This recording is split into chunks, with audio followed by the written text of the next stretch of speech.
Hey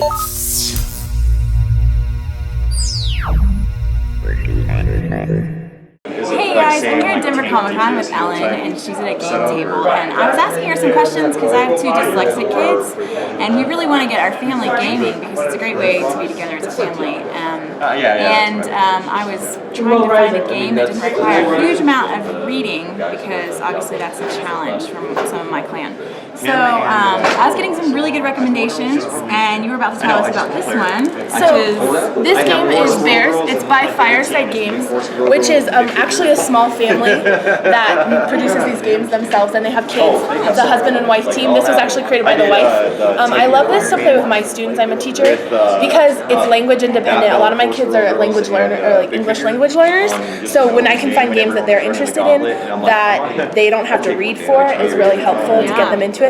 So what you're doing is essentially you're on a camping trip, and you're camping out in the forest with your friends, and these bears come along.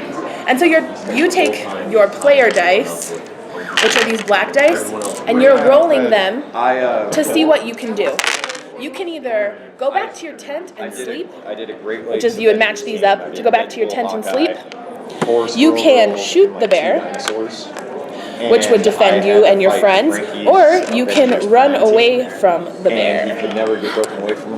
Now, what is going to happen when you play is everyone is rolling their black player dice while someone in the center is rolling all these dice. These are communal dice that would be rolled in the center, and you're all trying to make pairs.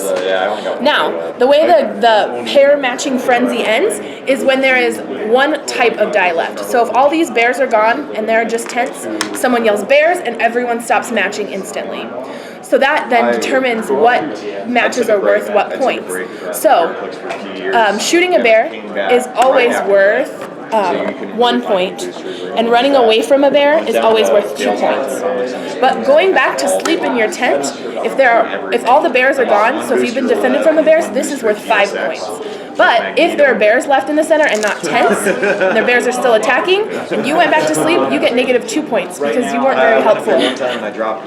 So you play to 50 points. So a lot of strategy involved, and it's also critical thinking. Yeah, and it's a dexterity thing to get them moving, grabbing dice. Yeah, that's great. And then you also recommended Castle Panic? Castle Panic, which is by the same company, Fireside Games. It's a cooperative game where you're defending your castle from monsters that come out of the forest. That's awesome. So it's good to play as a family because little ones zombie dice, and this is Martian dice that are good language independent games. Yeah. Awesome. Well, thank you so much for all your help. We appreciate it.